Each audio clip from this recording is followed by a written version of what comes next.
जोहार झारखंड। उम्मीद करता हूँ आप सभी मस्त होंगे, स्वस्थ होंगे और खुद का और अपने परिवार का ख्याल रख रहे होंगे, साथ ही अपने जीवन के निर्धारित लक्ष्य के प्रति समर्पित होंगे। आज है 12 फरवरी 2025 और आज के दिन आप सभी का सफल, सुखद और सुंदर हो। इसी के साथ आज के खास समाचार क्या है, चलिए देखते हैं। तो पहली खबर निकल कर सामने आ रही है। जम्मू में हजारीबाग निवासी सेना का कैप्टन विस्फोट में बलिदान हो गए हैं। चलिए इस खबर को जानते हैं। तो जम्मू में हजारीबाग निवासी सेना का एक कैप्टन विस्फोट में बलिदान हो गए हैं और एक जवान वीरगति को प्राप्त हुआ है और 4 दिनों में तीसरा आतंकी हमला यह था। हजारीबाग के होटल संचालक का पुत्र थे करमजीत और 6 अप्रैल को होनी थी शादी। ये करमजीत का फाइल फ़ोटो है। इसी के साथ एक और जवान जो है बलिदान हुए हैं, वो हैं बलिदानी जवान मुकेश। तो ये जम्मू से ज़िले के सीमावर्ती अखनूर सेक्टर में मंगलवार को नियंत्रण रेखा पर तारबंदी के पास ईडी विस्फोट में सेना का जो कैप्टन समेत 2 जाबाज बलिदान और 1 अग्निवीर घायल हो गए हैं। अगली खबर की ओर चलते हैं। तो पारसनाथ पर्वत को लेकर जैनियों और संथालियों में गहरा सकता है विवाद। एक बार फिर से पारसनाथ पर्वत जो है सुर्खियों में बना है। तो गिरिडीह स्थित पवित्र पारसनाथ पहाड़ को लेकर फिर विवाद गहरा सकता है। पूर्व में भी इसे लेकर तनातनी की स्थिति पैदा हो चुकी है। ज्ञात हो कि संथाल समाज ने इस पर्वत को अपना पूजा स्थल जाहिर थान बताते हुए फाल्गुन शुक्ल पक्ष तृतीय को दिसोम बहा पर्व मनाया जाना है, जो कि 12 मार्च को मनाया जाना है। और इस पर्व के पर पहाड़ की चोटी पर बलि का प्रस्ताव पारित किया गया है। लेकिन जो है जैनी समाज जो है ने इसका विरोध दर्ज किया है। तो दिसोम बहा पर्व के अवसर पर संताल समाज ने बलि और सेंद्रा का प्रस्ताव किया है पारित, जबकि पारसनाथ पर्वत संथाल आदिवासियों का जाहिर थान और पहाड़ की चोटी पर ही बलि की प्रथा शुरू से चली आ रही है। लेकिन केंद्रीय पर्यावरण व वन जलवायु परिवर्तन मंत्रालय ने 2 अगस्त 2019 को जारी अधिसूचना में पारसनाथ पर्वत को इको सेंसिटिव जोन घोषित किया और राज्य सरकार ने 21 दिसंबर 2022 की जारी अधिसूचना के तहत पारसनाथ पर्वत पर मांस मदिरा के क्रय विक्रय एवं उपभोग पर रोक लगाने का आदेश गिरिडीह जिला प्रशासन को दिया है। इस तरह से एक विवाद का विषय बन गया है पारसनाथ पर्वत। अगली खबर की ओर चलते हैं। तो नई उत्पाद नीति पर सिर्फ 5 दिनों में दर्ज करा सकेंगे आपत्ति और 1 अप्रैल से निजी हाथों में शराब की खुदरा बिक्री होगी शुरू। अब झारखंड में अब निजी हाथों में शराब की खुदरा बिक्री शुरू होने जा रही है। ये नई उत्पाद नीति है और 1 अप्रैल से इसे लागू किया जाना है। जो बकाया जमा नहीं कराने वाली एजेंसियों पर कार्रवाई जल्द। अभी तक जो है राज्य सरकार खुद जो है शराब की बिक्री कर रही थी, लेकिन अब नई उत्पाद नीति के तहत जो है निजी हाथों से शराब की बिक्री होगी। अगली खबर की ओर चलते हैं। तो 5 मंत्रियों के बीच बटे सीएम का विभाग। अभी जो है बजट सत्र के दौरान मुख्यमंत्री हेमंत सोरेन ने अपने पास के विभागों से संबंधित प्रश्नों का जवाब देने के लिए 5 मंत्रियों के बीच विभागों का बंटवारा कर दिया है, जिसमें दीपक बिरुआ, चमरा लिंडा, रामदास सोरेन, योगेंद्र प्रसाद और सुदीप कुमार हैं। इनके द्वारा दी गई ये अतिरिक्त जिम्मेवारी है। अगली खबर की ओर चलते हैं। तो फिर से शुरू होगी बंद बैकन फैक्ट्री, शिल्पी नेहा तिर्की का कहना है। शिल्पी नेहा तिर्की झारखंड सरकार में कृषि मंत्री हैं और वो जो रांची के जो कांके में है 1996 से बंद बैकन फैक्ट्री को पुनर्जीवित करने की पहल दिखने लगी है। यह एक समय में एशिया का नंबर 1 बैकन फैक्ट्री हुआ करता था, लेकिन जो है यह 25,000 के रुपए की वजह से यह बंद हो गई। यहाँ पर सूकर मांस के विभिन्न प्रकार के रेडी टू ईट व्यंजन तैयार करके रेन बैक ब्रांड के नाम से ब्रांडिंग की जाती थी। देखिए यहाँ पर फैक्ट्री का निरीक्षण करती कृषि मंत्री शिल्पी नेहा तिर्की हैं। अगली खबर की ओर चलते हैं तो इंटरनेट जीवन शैली का हिस्सा है, लेकिन सतर्क होकर ही करें इसका इस्तेमाल। सेफ इंटरनेट डे के मौके पर ऐसा बोला गया। सूचना तकनीक एवं ई गवर्नेंस निदेशक आदित्य रंजन ने कहा कि इंटरनेट जीवन शैली का एक हिस्सा है, लेकिन हमें इंटरनेट का उपयोग सावधानी और सतर्कता के साथ करने की आवश्यकता है। इसके साथ ही साइबर ठगी पर 1930 पर कॉल कर या फिर राष्ट्रीय साइबर अपराध रिपोर्टिंग पोर्टल पर दर्ज कराकर कर सकते हैं शिकायत। अगली खबर की ओर चलते हैं तो जेपीएससी नियुक्ति घोटाले के 7 अभियुक्तों की जमानत पर सुनवाई जारी है। इसमें नई खबर निकलकर सामने आ रही है। अगली खबर में आयुष्मान भारत व अबुआ स्वास्थ्य सुरक्षा योजना की नई बीमा अवधि शुरू हो गई है, जो कि 10 फरवरी को राज्य में सूचीबद्ध सभी निजी और सरकारी अस्पतालों में पुरानी बीमा की अवधि के समाप्त होते ही इस योजना की नई बीमा अवधि को लागू कर दिया गया है। अब से यह फिर से यह 10 फरवरी से यहाँ पर जो आयुष्मान भारत से 5 लाख तक का जो इलाज होता था वो फिर से 10 फरवरी से रिन्यूअल हो गया है। लाभुक पूर्व की तरह सभी सूचीबद्ध निजी और सरकारी अस्पतालों से करा सकेंगे इलाज, और नई बीमा अवधि में हेल्थ बेनिफिट पैकेज 2022 भी लागू कर दिया गया है। इसी के साथ 534 नए पैकेज किए गए हैं सम्मिलित। अगली खबर की ओर चलते हैं तो धनबाद नगर निगम में पिछड़ा वर्ग की आबादी 50% से अधिक निकली है, और झारखंड के नगर निकाय में चुनाव को लेकर चल रहे ट्रिपल टेस्ट से संबंधित आंकड़ों के आने का सिलसिला जारी है। मंगलवार को साप्ताहिक समीक्षा बैठक के दौरान कोयला नगरी धनबाद में अत्यंत पिछड़ा वर्ग की आबादी 37.66 तो पिछड़ा वर्ग की आबादी 13.43% सामने आई है। अगली खबर में एआई गवर्नेंस को भरोसेमंद और पारदर्शी बनाने की जरूरत, मोदी। अभी जो है फ्रांस के यात्रा पर हैं हमारे प्रधानमंत्री नरेंद्र मोदी। उन्होंने वहां पर आर्टिफिशियल इंटेलिजेंस के क्षेत्र में वैश्विक गवर्नेंस को पारदर्शी और भरोसेमंद बनाने और विकासशील व निर्धन देशों को भी प्रौद्योगिकी की इस नई क्रांति में शामिल करने का आह्वान किया। उन्होंने एआई को वैश्विक समाज की भलाई में इस्तेमाल करने और इस बारे में विश्व स्तर पर बेहतर सामंजस्य का आह्वान किया।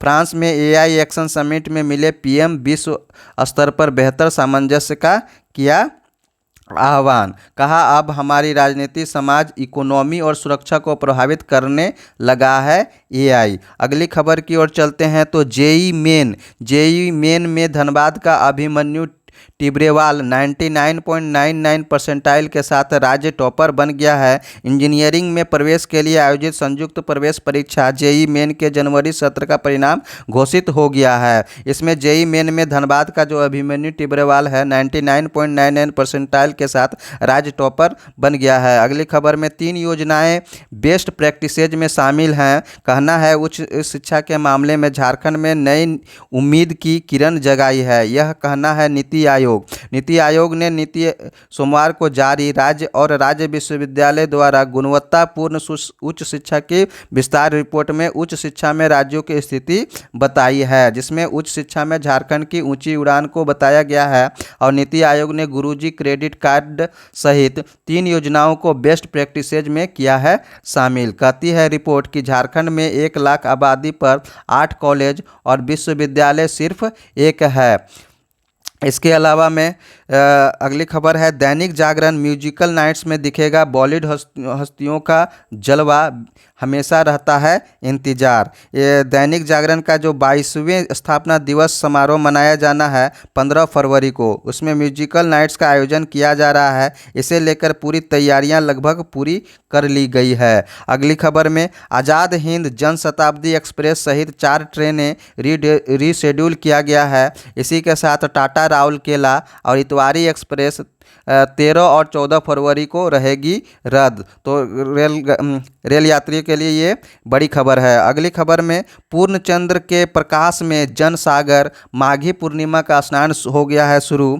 खबर आ रही है महाकुंभ नगर से। पूर्णिमा पर चंद्रमा की आभा और नीचे संगम में समाता जनसागर पावन संगम तट का एक दृश्य अद्भुत अप्रितम अलौकिक है। माघी पूर्णिमा के पुण्य योग का श्री गणेश होते ही मंगलवार शाम संगम पर घंटा घड़ियाल और शंखनाद के साथ महास्नान शुरू हो गया। कुंभ नगर में वाहनों का प्रवेश नहीं है, शहर भी नो व्हीकल जोन हो गया। 11 फरवरी की शाम 6:55 में पूर्णिमा तिथि प्रारंभ हो गया और 12 फरवरी की शाम 7:22 तक हो सकेगा महास्नान। 2.5 करोड़ श्रद्धालुओं के स्नान करने का लगाया गया है अनुमान और 25 क्विंटल पुष्प की वर्षा हेलीकॉप्टर से कराई जाएगी श्रद्धालुओं पर। शुभ योग में शुरू हुई डुबकी 2.5 करोड़ श्रद्धालुओं के स्नान का अनुमान। अगली खबर की ओर चलते हैं। तो शिक्षक नियुक्ति से लेकर बड़ी खबर निकलकर सामने आ रही है। शिक्षक नियुक्ति में जेटेट पास अभ्यर्थियों का ही निकलेगा परिणाम। अभी झारखंड कर्मचारी चयन आयोग द्वारा प्रारंभिक विद्यालयों में सहायक आचार्य के पदों पर नियुक्ति के लिए आयोजित प्रतियोगिता परीक्षा में सिर्फ जेटेट यानी झारखंड शिक्षक पात्रता परीक्षा उत्तीर्ण अभ्यर्थियों का ही परिणाम निकलेगा। यह बहुत बड़ी खबर है उन शिक्षकों के लिए जो अभी आशान्वित हैं इस परीक्षा के रिजल्ट की घोषणा के लिए। नियुक्ति में सर्वोच्च न्यायालय के 30 जनवरी के आदेश का किया जाएगा अनुपालन और सर्वोच्च न्यायालय ने सीटेट तथा अन्य राज्यों के टेट उत्तीर्ण अभ्यर्थियों की नियुक्ति पर लगाई है रोक। ऐसा सर्वोच्च न्यायालय के 30 जनवरी के आदेश के तहत किया जा रहा है। इसके अलावा अगली खबर की ओर चलते हैं। तो विश्वविद्यालय में आवश्यकता आधारित शिक्षकों की नियुक्ति पर रोक लग गई है। जी हाँ, अभी उच्च एवं तकनीकी शिक्षा विभाग ने राज्य विश्वविद्यालय सहित सभी विश्वविद्यालय में चल रही आवश्यकता आधारित यानी नीड बेस्ड प्रोफेसर जो है कि आधारित शिक्षकों यानी सहायक प्राध्यापकों की नियुक्ति प्रक्रिया पर रोक लगा दी है। उच्च शिक्षा निदेशक राम निवास यादव ने सभी विश्वविद्यालय के कुल सचिवों को पत्र लिखकर चल रही नियुक्ति प्रक्रिया तत्काल स्थगित करने का आदेश दिया है। ऐसा कुछ गड़बड़ी और शिकायत मिलने पर के बाद किया गया है। अगली खबर में चलते हैं। तो शिक्षा मंत्री रामदास बोले आज भी झारखंड में गोरी चमड़ी वाले अंग्रेज हैं। मौका था राज्य के स्कूली शिक्षा एवं साक्षरता विभाग के मंत्री रामदास सोरेन ने मंगलवार को गोरी चमड़ी वाले अंग्रेज आज भी झारखंड में हैं ऐसा उन्होंने कहा। मौका था बाबा तिलका मांझी के मार्ग पर चलकर उन्हें तीर से खत्म करने की ज़रूरत है। यहाँ पर मंगलवार को तिलका मांझी जयंती के अवसर पर पूर्वी सिंहभूम जिले के मुसाबनी प्रखंड के सुरदा क्रॉसिंग चौक पर आयोजित कार्यक्रम को वह संबोधित कर रहे थे। अगली खबर में दुष्कर्म के आरोप में गया के मुख्यालय डीएसपी ने किया आत्मसमर्पण, गया जेल। रिम्स निदेशक की सेवानिवृत्ति पर बढ़ा विवाद और सरकार ने एसजीपीआई से मांगी जानकारी।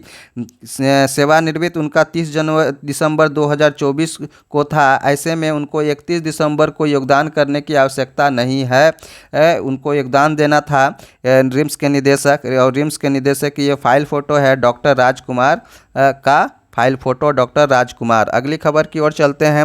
तो मूल प्रति के अनुरूप ही मिलेगी संविधान की पुस्तक, कहना है राज्यसभा में जगदीप धनखड़ का। जगदीप धनखड़ अब जो है जो लोग हाथ में संविधान लेकर घूम रहे हैं, कहना है उनका कि जो लोग हाथ में संविधान लेकर घूम रहे हैं वो प्रमाणिक नहीं है, उसमें 22 रेखा चित्र नहीं, धनखड़ का कहना है। भाजपा सांसद राधा मोहन की ओर से उठाए गए मुद्दे पर सदन में हंगामा और कांग्रेस ने किया बहिर्गमन। अगली खबर की ओर चलते हैं। तो कारोबारी से मां का ऑपरेशन कराने के नाम पर 11.5 लाख रुपए की ठगी। आए दिन ठगी की खबर समाचार पत्रों में देखने को मिल रही है। आप लोग भी ठगी और ये ऑनलाइन से ट्रांजैक्शन के मामले में जागरूक रहें ताकि ठगी का शिकार न हो पाएँ। कारोबार में पैसा लगाने का झांसा देकर 5 लाख की ठगी हुई है। उसी के साथ एक और जो है ठगी का मामला आया है जिसमें कार्ड बदलकर उड़ाए पैसे। अगली खबर की ओर आ रहे हैं तो ये गढ़वा में अधेड़ दंपति की धारदार हथियार से निर्मम हत्या हुई है। मातम शोक। रात को खेत में लगी फसल की देख रेख करने गए थे पति पत्नी और हत्या के कारण का नहीं हो सका है खुलासा, जांच में जुटी है पुलिस। अगली खबर में भ्रष्टाचार में भारत जो है 96वें स्थान पर है, जबकि पाकिस्तान 135वें और श्रीलंका 12वें 121वें पायदान पर हैं। ये रिपोर्ट जारी किया गया है सार्वजनिक क्षेत्र भ्रष्टाचार के धारणागत स्तरों के आधार पर। यह इंडेक्स 180 देशों का रैंकिंग करता है। 180 देशों का ये इंडेक्स रैंकिंग करता है। इंडेक्स का नाम है ट्रांसपेरेंसी इंटरनेशनल की रिपोर्ट के अनुसार भारत जो है 180 देशों में 96वें स्थान पर है और वर्ष 2023 में भारत की रैंकिंग क्या थी, 93 थी। वहीं इस इंडेक्स के अनुसार 0 का अर्थ अत्यधिक भ्रष्ट है और 100 का तात्पर्य बिल्कुल साफ सुथरा होता है। अगली खबर की ओर चलते हैं तो टैरिफ की चिंता से लगातार 5वें दिन लुढ़के बाजार और 1018 अंक गिरकर 76,293 के स्तर पर आया बीएसई सेंसेक्स। निफ्टी भी 309 अंक टूटकर 93,071 पर बंद हुआ। तो यह थी आज का मुख्य समाचार, खास खबर, समाचार पत्रों की खास सुर्खियां। कल फिर मिलते हैं इसी तरह के वीडियो के साथ, तब तक के लिए जय हिंद, जय जोहार, जय झारखंड।